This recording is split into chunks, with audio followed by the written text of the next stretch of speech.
السلام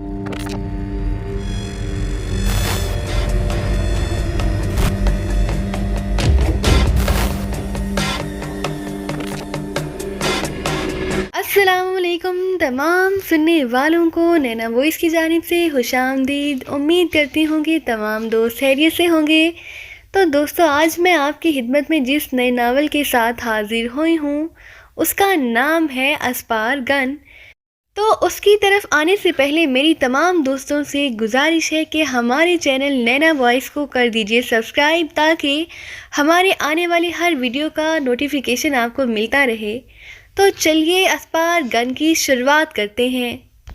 مجھے اسی بات کا ڈر تھا گرینڈ ماسٹر، اسی لیے میں ذاتی طور پر اور اسپار گن کے اصولوں کے خلاف پاکیزہ اس کی مدد کرنے کے لیے گئی تھی، تاکہ اس کی ناکامی کو کامیابی میں بدل کر اس کی جان بچا سکوں۔ دیشا نے فوراً کہا، اوہو، تو تم کون سا کامیاب ہو گئی ہو، اور پھر تم نے اسپار گن کے اصولوں کے خلاف جا کر بہت بڑی غلطی کی ہے، اور تمہاری سب سے بڑی غلطی یہ ہے کہ تم نے مجھے سب کچھ بتا دیا ہے۔ اب تم یہ مت سمجھ لینا کہ تمہاری باتیں سن کر مجھے تم سے ہمدردی ہو جائے گی، یا میں اسے تمہارا بچپنا سمجھ کر تمہیں معاف کر دوں گا۔ تم نے اسپار گن کے اصول توڑے ہیں، اسپار گن کو دھوکہ دیا ہے، اس لیے تم اسپار گن کی مجرمہ ہو، اور اسپار گن مجرموں کو کسی صورت بھی معاف نہیں کرتی۔ اسٹیفن اگر کامیاب ہو گیا تو اس کی سزا معطل ہو جائے گی، لیکن تم نے جو کچھ کیا ہے وہ ناقابل معافی ہے۔ گرینڈ ماسٹر نے سرد اور سپاٹ لہجے میں کہا، میں پہلے ہی کہہ چکی ہوں کہ گرینڈ ماسٹر کہ میں ہر سزا بھگتنے کے لیے تیار ہوں، لیکن اس سے پہلے گرینڈ ماسٹر مجھے کوئی سزا سنائے، میں گرینڈ ماسٹر کو ایک گفٹ دینا چاہتی ہوں۔ دیشا نے انتہائی سنجیدگی سے کہا، کیسا گفٹ؟ گرینڈ ماسٹر نے چونک کر کہا تو دیشا نے اپنے پیروں کے پاس رکھا ہوا ہینڈ بیگ اٹھا کر اپنے گھٹنوں پر رکھا اور اسے کھول کر اس میں کچھ تلاش کرنے لگی۔ پھر جب اس کا ہاتھ بیگ سے باہر آیا تو اس کے ہاتھ میں ایک چھوٹی سی ڈبیا تھی۔ یہ ہاس میٹل کی بنی ہوئی چھوٹی سی ڈبیا تھی جو سیلڈ دکھائی دے رہی تھی۔ ڈبیا پر کوئی پرنٹ نہیں تھا۔ اس نے ڈبیا اٹھ کر گرینڈ ماسٹر کی طرف بڑھا دی۔ یہ کیا ہے؟ گرینڈ ماسٹر نے اس ڈبیا کو لے کر کہا، اس میں وہ مائکرو چپ ہے گرینڈ ماسٹر جس کی تلاش کے لیے آپ نے اسٹیفن کو پاکیزہ بھیجا ہے۔ میرا مطلب ہے وہ چپ جس میں TBM فارمولہ ہے، دیشا نے بڑے ٹھہرے ہوئے لہجے میں کہا۔ تو اس کی بات سن کر گرینڈ ماسٹر بری طرح اچھل پڑا۔ کیا مطلب؟ یہ چپ تمہیں یہ چپ کہاں سے مل گئی؟ اور تم؟ گرینڈ ماسٹر نے آنکھیں پھاڑتے ہوئے کہا، میں نے کہا تھا نا کہ میں اسٹیفن کو ناکام ہوتے نہیں دیکھ سکتی، اس لیے میں نے اپنے طور پر کام کیا۔ جس طرح سے میں نے دوسری معلومات حاصل کی تھی اسی طرح میں نے ڈاکٹر رخسار کے بارے میں تمام تفصیلات حاصل کی کہ وہ ایکیڈیمیا سے نکل کر کہاں کہاں گئی تھی اور کیا کیا کرتی رہی تھی۔ ان تمام جگہوں پر جا کر میں نے باقاعدہ سرچنگ کی، یہاں تک کہ ڈاکٹر رخسار ایئرپورٹ پر موجود کسی ریسٹورینٹ میں کھانا کھانے کے لیے یا پھر کسی واش روم میں بھی گئی۔ میں نے وہاں جا کر بھی خود ساری سرچنگ کی، اور پھر مجھے پاکیزہ ایئرپورٹ سے ملحق ایک ریسٹورینٹ میں ایک ویٹر مل گیا جو ڈاکٹر رخسار کو پہچانتا تھا۔ اس سے مجھے ڈاکٹر رخسار کے بارے میں پتہ چلا کہ ایئرپورٹ سے نکل کر وہ اسی ریسٹورینٹ میں آئی تھی، اسے کسی آدمی کا انتظار تھا اور وہ دروازے کے پاس والی ٹیبل پر بیٹھی اس آدمی کا انتظار کر رہی تھی۔ تھوڑی دیر بعد وہ آدمی آ گیا تو اسے دیکھ کر ڈاکٹر رخسار نے اسے اپنے پاس بلا لیا۔ وہ کئی گھنٹے اس ریسٹورینٹ میں بیٹھے رہے اور پھر اس ویٹر کے کہنے کے مطابق ڈاکٹر رخسار نے اپنا ہینڈ بیگ سے ایک سیاہ ڈبیا نکال کر اس آدمی کو دی تھی۔ اس وقت ویٹر ان کی ٹیبل کے قریب سے گزر رہا تھا۔ اس نے ڈاکٹر رخسار کو یہ کہتے ہوئے بھی سن لیا تھا کہ یہ ڈبیا وہ اپنے پاس اپنی جان سے بھی زیادہ حفاظت سے رکھے، جب اسے ضرورت ہوگی تو وہ اس سے یہ ڈبیا لے لے گی۔ میں نے اس ویٹر سے ڈاکٹر رخسار سے ملنے والے آدمی کے بارے میں پوچھا تو اس نے بتایا اس آدمی کا نام ابراہیم تھا۔ اس کے بارے میں معلومات حاصل کی گئیں تو پتہ چلا کہ پیشے کے اعتبار سے وہ بھی ڈاکٹر تھا اور اس کا اپنا ایک نجی ہسپتال تھا۔ ڈاکٹر رخسار نے خاص طور پر فون کر کے اسے ایئرپورٹ سے بلایا تھا، اور ڈبیا اس کے حوالے کرنے کے بعد ہی وہ ڈاکٹر عبدالقیوم سے ملی تھی۔ میں نے فوری طور پر اس ڈاکٹر ابراہیم کا سراغ لگایا اور پھر اس کی رہائش گاہ پہنچ گئی، جہاں ڈاکٹر ابراہیم اپنی فیملی کے ساتھ رہتا تھا۔ ڈاکٹر ابراہیم سے اصل بات اگلوانے کے لیے مجھے اس کے ساتھ سختی سے پیش آنا پڑا۔ تب جا کر اس نے بتایا کہ وہ ڈبیا ڈاکٹر رخسار نے اس کے پاس بطور امانت رکھوائی تھی، جو بدستور اسی کے پاس موجود ہے۔ اس نے ڈبیا دینے سے انکار کیا تو مجھے فوراً اس کی فیملی کو اس کی نظروں کے سامنے ہلاک کرنا پڑا۔ تب کہیں جا کر اس نے اپنے اس خفیہ سیف کے بارے میں بتایا جس میں اس نے ڈبیا چھپائی ہوئی تھی۔ میں جس خاموشی سے پاکیزہ گئی تھی یہ ڈبیا لے کر اسی خاموشی سے واپس آ گئی، اور اب یہ ڈبیا آپ کے ہاتھ میں ہے۔ جس میں TBM فارمولہ موجود ہے۔ دشا نے پوری تفصیل بتاتے ہوئے کہا، او ہو، اگر تم مشن میں کامیاب ہو گئی تو پھر تم اسٹیفن سے کیوں نہیں ملی؟ اسے لے کر تم ساتھ ہی واپس آتی تاکہ اسے فارمولے کے لیے مزید نہ بھٹکنا پڑتا۔ گرینڈ ماسٹر نے منہ بنا کر کہا، نو گرینڈ ماسٹر، میں اسٹیفن کو کسی صورت میں نیچا بھی نہیں دکھانا چاہتی تھی، اس لیے میں نے نہ تو اسے یہ شبہ ہونے دیا کہ میں اس کے پیچھے ہوں اور نہ ہی اسے یہ بتایا کہ میں اس کا مشن میں نے پورا کیا ہے اور فارمولے والی مائکرو فلم حاصل کر لی ہے۔ یہ کام اب آپ کو کرنا ہے۔ میں چاہتی تو مائکرو فلم کسی اور ذریعے سے ڈائریکٹ اسٹیفن تک پہنچا سکتی تھی، لیکن اسٹیفن انتہائی زیرک ایجنٹ ہے، وہ فوراً اس بات کی تہہ تک پہنچ جاتا کہ مائکرو فلم اس کے پاس کیسے پہنچی ہے۔ آپ اسے کال کر کے واپس بلا لیں اور اس سے کہہ دیں کہ اسپار گن تنظیم نے مشن ختم کر دیا ہے، اسے آپ کسی طرح سے کلیئر کر دیں گے تو وہ خاموش ہو جائے گا۔ دشا نے کہا، ہاں، تم واقعی اسٹیفن کو بے حد چاہتی ہو، تم نے اس کی عزت اور خاص طور پر اسے ناکامی سے بچانے کے لیے جو کچھ بھی کیا ہے وہ قابل فخر ہے۔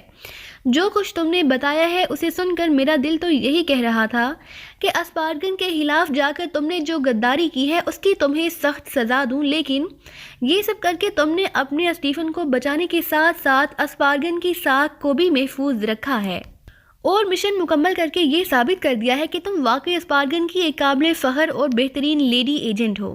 گرینڈ ماسٹر نے اس کے بارے میں قدرے نرم اور تحسین بھرے لہجے میں کہا، اسی لیے میں نے آپ کو ایک بات بالکل سچ اور کھل کر بتا دی تھی گرینڈ ماسٹر، تاکہ ساری بات سن کر اور TBM فارمولہ لے کر آپ میرے خلاف جو بھی فیصلہ کریں یا جو بھی ایکشن لینا چاہیں مجھے وہ قبول ہوگا، لیکن ناکامی کا داغ کسی بھی صورت میں اسٹیفن اور تنظیم پر نہیں لگنا چاہیے۔ دشا نے سنجیدگی سے کہا، well done, really well done Disha, تم جیسی ذہین اور زیرک لیڈی ایجنٹ یہ اسپارگن تنظیم کی شان ہے۔ میں گرینڈ ماسٹر آف اسکاربن تمہارے اس کارنامے اور تمہاری تمام تر کوششوں کو سیلیوٹ کرتا ہوں، تم واقعی میرے لیے قیمتی اثاثہ ہو۔ گرینڈ ماسٹر نے کہا تو دشا کے چہرے پر مسرت کے تاثرات نمودار ہو گئے۔ صرف میں نہیں گرینڈ ماسٹر، اسٹیفن بھی کسی لحاظ سے مجھ سے کم نہیں، میرے بغیر وہ کچھ نہیں اور اس کے بنا میں کچھ نہیں۔ دشا نے مسرت بھرے لہجے میں کہا، ہاں تم دونوں ہی میرے لیے ایک جیسے ہو۔ میں آج ہی اسٹیفن کو کال کرتا ہوں اور اسے مشن ڈراپ کرنے کا کہہ کر واپس بلا لیتا ہوں۔ گرینڈ ماسٹر نے اس بار مسکراتے ہوئے کہا تو اس کی بات سن کر دشا کے چہرے پر رنگ سے بکھرتے چلے گئے۔ Thank you grand master, really thank you, مجھے یقین ہے کہ اب واپس آ کر اسٹیفن یقیناً مجھ سے شادی کر لے گا، پھر ہم ہنسی خوشی اپنی زندگی بسر کریں گے اور تمام عمر اسپارگن کی بے لوث خدمت کرتے رہیں گے۔ دشا نے مسرت بھرے لہجے میں کہا، اس نے چونکہ ڈاکٹر رخسار کو ہلاک کرنے کی غلطی کی ہے اور اسے پاکیزہ سیکرٹ سروس اور عمران تک پہنچنے کا موقع دیا تھا، اس لیے اس کی پاداش میں مجھے اسپارگن کے تحت اسے سزا بھی دینا ہوگی۔ اگر میں نے ایسا نہ کیا تو اسے شک بھی ہو سکتا ہے کہ میں نے اس طرح سے اچانک اس کا مشن ڈراپ کیوں کیا ہے۔ گرینڈ ماسٹر نے کہا، سزا؟ کیسی سزا گرینڈ ماسٹر؟ دشا نے پریشان ہو کر کہا، تم گھبراؤ نہیں، تم تو پہلے ہی تنظیم سے رخصت پر ہو۔ سزا کے طور پر میں اسے کچھ عرصہ کے لیے تنظیم سے فارغ کر دوں گا اور اسے تمہارے ساتھ سوئٹزرلینڈ بھیج دوں گا۔ کچھ عرصہ وہ تمہارے ساتھ رہے گا تو یقیناً وہ تم سے شادی کر لے گا۔ دشا نے انتہائی مسرت بھرے لہجے میں کہا، اوکے، تم نے مجھے فارمولہ لا کر دیا ہے، تمہاری اس کامیابی کا انعام میں تمہیں اسٹیفن کی صورت میں دوں گا۔ گرینڈ ماسٹر نے کہا تو دشا کے چہرے کا رنگ کسی گلاب کی طرح سے کھلتا چلا گیا۔ عمران نے جیسے ہی کار رانا ہاؤس کے پورچ میں روکی اور کار سے نکل کر باہر آیا تو اسے سامنے والے ایک کمرے سے زوردار دھماکے کی آواز سنائی دی۔ دھماکے کی آواز سن کر نہ صرف عمران بلکہ جوزف بھی چونک پڑا، اور یہ کیا ہوا؟ جوزف نے بوکھلائے ہوئے لہجے میں کہا اور تیزی سے اس کمرے کی طرف دوڑا جس طرف سے اسے دھماکے کی آواز صاف سنائی دی تھی۔ اسی لمحے دوسرے کمرے سے ٹائیگر بھی باہر نکل آیا اور اس نے پہلے جوزف کو کمرے کی طرف جاتے دیکھا اور پھر عمران کو دیکھ کر تیزی سے اس کی طرف لپکا۔ یہ دھماکے کی آواز کیسی تھی بوس؟ سلام دعا کے بعد ٹائیگر نے عمران سے پوچھا۔ بڑے لوگوں کی پیدائش کے دن، ان کی برسیوں پر یا پھر کسی بڑے آدمی کی خصوصی آمد پر 21 توپوں کی سلامی دی جاتی ہے تو ایسے ہی دھماکے ہوتے ہیں۔ میں کافی وقت بعد یہاں آیا ہوں، اس لیے رانا ہاؤس نے میرے اعزاز میں ایک توپ کی سلامی دی ہے شاید، عمران نے مسکراتے ہوئے کہا۔ اسی لمحے جوزف کمرے سے باہر آ گیا، اس کے چہرے پر حیرانی لہرا رہی تھی۔ کیا ہوا؟ تمہارے چہرے پر حیرت کی سونامی کیوں لہرا رہی ہے؟ عمران نے قریب آنے پر اس کی طرف دیکھتے ہوئے کہا۔ اسٹور روم میں بلاکر بیٹری بلاسٹ ہوئی ہے بوس، اور مجھے سمجھ نہیں آ رہا کہ بیٹری کیوں بلاسٹ ہوئی ہے۔ یہ بیٹری بلاک سسٹم کی سب سے طاقتور بیٹری تھی، جوزف نے کہا۔ کون سی بیٹری؟ عمران نے چونک کر پوچھا۔ MV6 بیٹری جو بلاکنگ سسٹم کو چارج رکھتی ہے بوس، جوزف نے جواب دیا۔ اوور چارج ہو گئی ہوگی، یا پھر اس پر بلاکنگ سسٹم کا دباؤ پڑا ہوگا۔ بلاکنگ سسٹم کے دباؤ کی وجہ سے بیٹری میں ریزسٹنس پیدا ہوتی ہے، جو بڑھ جائے تو بیٹری کو مکمل طور پر ہائی پاور چارج میں لے جا کر بلاسٹ کر دیتی ہے، یا پھر اسے ہیٹ اپ کر کے پگھلا دیتی ہے، عمران نے کہا۔ بیٹری کے ساتھ چیکر لگا ہوا ہے بوس، اگر سسٹم کا اس پر دباؤ پڑتا تو چیکر اسے کنٹرول کر لیتا، یا پھر ماسٹر سسٹم کی لنکنگ اس بیٹری کو کنٹرول کر کے اس کا دباؤ ختم کر دیتی۔ میں نے اس بیٹری کو نارمل سسٹم سے لنک کر رکھا تھا، اس پر تو اس قدر دباؤ کسی صورت میں نہیں پڑ سکتا کہ یہ ہیٹ اپ ہو کر پگھل جاتی یا اس طرح بلاسٹ ہو جاتی، جوزف نے کہا۔ تو پھر شاید یہ بلاکنگ سسٹم میں کوئی اور پاور شامل ہو گئی ہے جو مین سسٹم سے ہٹ کر ڈائریکٹ بیٹری سسٹم سے ٹکرائی تھی، اس طرح سے بیٹری پر ڈائریکٹ دباؤ آتا ہے اور بیٹری بلاسٹ ہو جاتی ہے، عمران نے کہا۔ ایسا تو تب ہی ممکن ہے جب باہر سے رانا ہاؤس کے سسٹم کو بلاک کرنے یا پھر کسی خاص ڈیوائس کو ڈی چارج کرنے کے لیے تھرڈ آئل سسٹم کا استعمال کیا جائے، جوزف نے کہا۔ ہاں، یہ تھرڈ آئل سسٹم کا ہی کام ہو سکتا ہے۔ رانا ہاؤس میں کوئی ایسی ڈیوائس ہے جسے ڈی چارج کرنے کے لیے تھرڈ آئل سسٹم کے ذریعے اسے تباہ کرنے کی کوشش کی گئی ہے۔ بلاکنگ سسٹم کے ذریعے اسے تباہ کرنے کی کوشش۔ بلاکنگ سسٹم کی وجہ سے تھرڈ آئل ریز اس ڈیوائس تک پہنچنے سے پہلے ہی لنکنگ سسٹم سے ٹکرا گئی، جن سے بیٹری پر دباؤ پڑا اور بیٹری بلاسٹ ہو گئی۔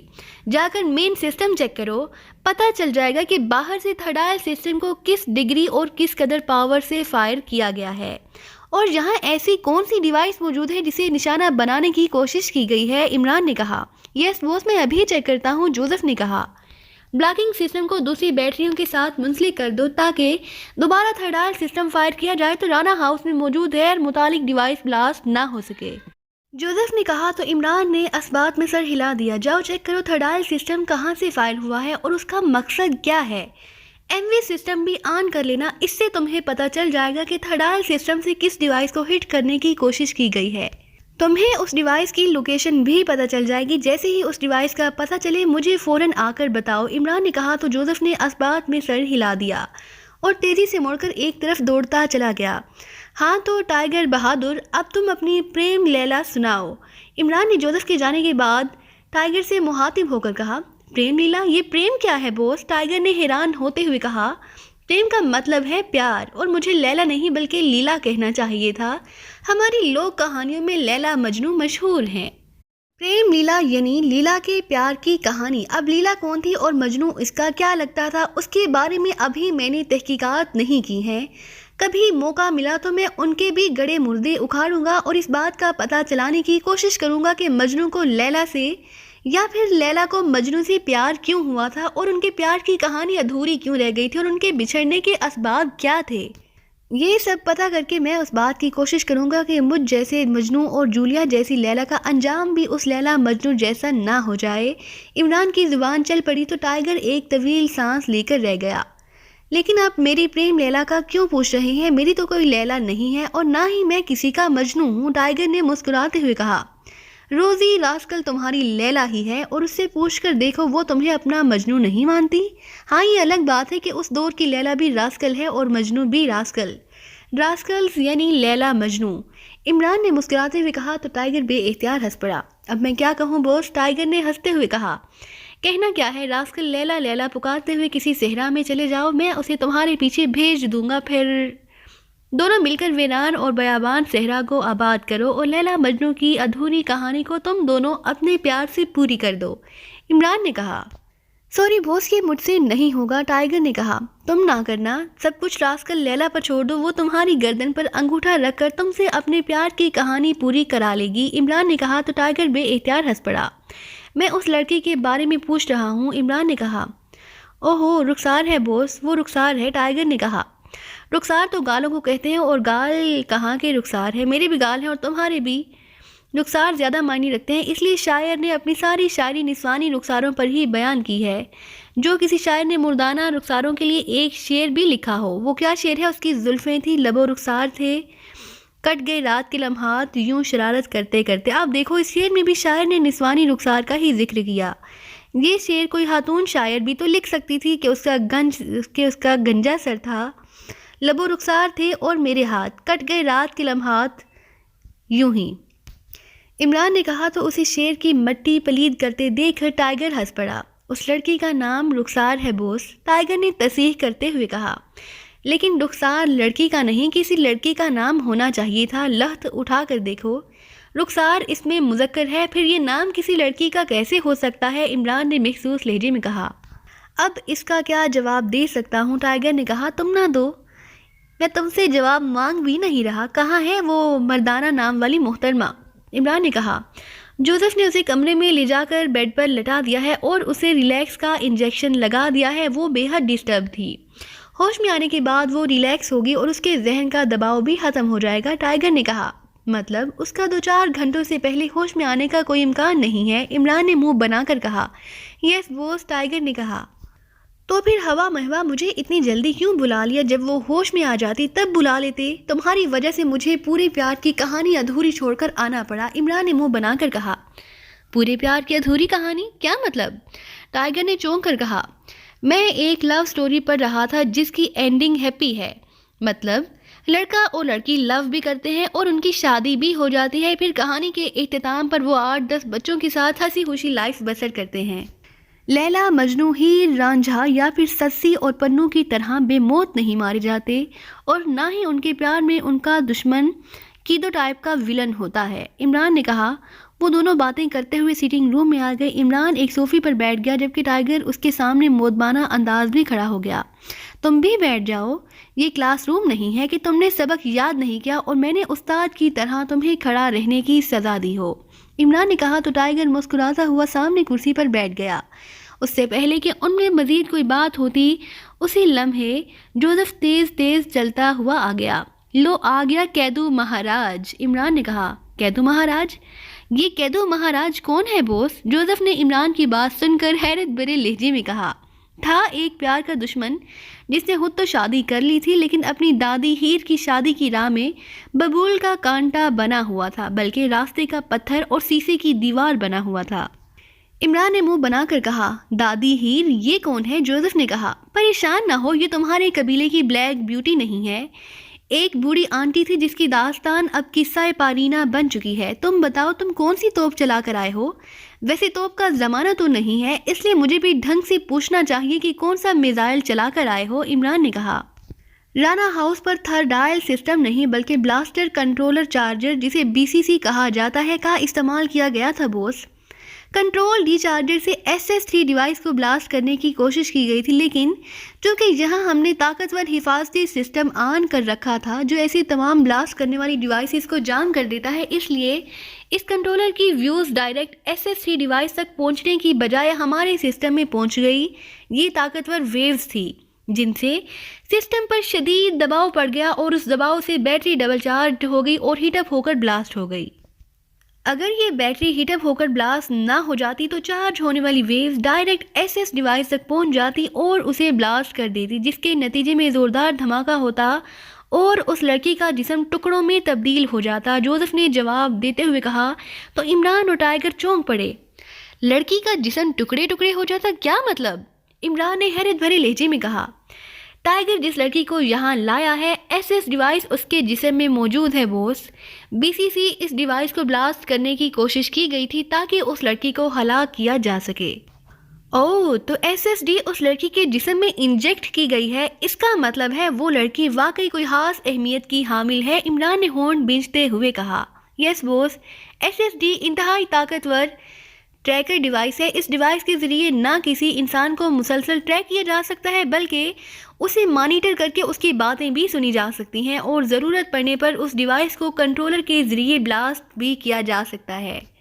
لیکن ایسی ڈیوائسز تو سوائے ایکریمیا اور اسرائیل کے کہیں استعمال نہیں کی جا سکتی اور نہ ہی اس ڈیوائس کا استعمال ان دو ممالک کے سوا کسی اور ملک میں کیا گیا ہے۔ یہ خالصتاً اسرائیلی ایجاد ہے جو صرف اسرائیلی ایجنٹوں یا پھر ایکریمیا کے مخصوص ایجنٹوں تک محدود ہے، تاکہ وہ جب کسی مشن پر جائیں تو ان کی مصروفیات پر مسلسل نظر رکھی جا سکے اور ضرورت پڑنے پر انہیں دشمنوں کی گرفت سے نکلنے کے لیے کارروائی کی جا سکے، یا پھر خطرے کی صورت میں اس ڈیوائس کو بلاسٹ کر کے اس ایجنٹ کو ہی ختم کر دیا جائے، تاکہ اس ایجنٹ کا نام اور اس کے بارے میں دشمنوں کو علم ہی نہ ہو سکے کہ وہ کون تھا اور کہاں سے آیا تھا اور اس کا مشن کیا تھا۔ ٹائیگر نے کہا، ہاں یہی میں سوچ رہا ہوں کہ اس لڑکی کی ایسی کیا اہمیت ہو سکتی ہے جو اس کے جسم میں اس قدر قیمتی ڈیوائس لگائی گئی ہے۔ عمران نے ہونٹ چباتے ہوئے کہا، ہو سکتا ہے واقعی اس کے پاس کوئی خاص اہمیت کی حامل چیز ہو جو وہ مجھے دینے آئی تھی، اور اس چیز کے لیے ایکریمین یا پھر اسرائیلی ایجنٹ اس کے پیچھے لگے ہوئے ہوں۔ ٹائیگر نے کہا، ہاں لیکن یہ بھی تو سوچو کہ اگر یہ خاص لڑکی ہے تو پھر اس کا شوہر ایک گنڈا کیسے ہو سکتا ہے؟ کیا نام بتایا تھا تم نے اس کا؟ ہاں جیکی دادا، کامن سا نام ہے جو یہاں کے گنڈے عموماً رکھ لیتے ہیں، کچھ جانتے ہو اس کے بارے میں؟ عمران نے کہا، نو باس، اسے میں نے پہلی بار دیکھا تھا، وہ شکل و صورت سے ہی بدمعاش دکھائی دے رہا تھا، لیکن اس سے پہلے میں اسے دارالحکومت میں کہیں نہیں دیکھا۔ ہو سکتا ہے کہ یہ کسی دوسرے شہر سے آیا ہو، ٹائیگر نے جواب دیا۔ تو پھر تم نے اس کے بارے میں معلومات حاصل کیوں نہیں کی اب تک؟ عمران نے کہا، مجھے اس لڑکی کو یہاں لانا تھا اور میں اس کے ہوش میں آنے کا انتظار کرنا چاہتا تھا تاکہ اس سے یہ معلوم ہو سکے کہ یہ مجھے کیسے جانتی ہے اور اس کے پاس ایسی کون سی چیز ہے جو یہ خصوصی طور پر مجھے دینا چاہتی ہے۔ ٹائیگر نے کہا،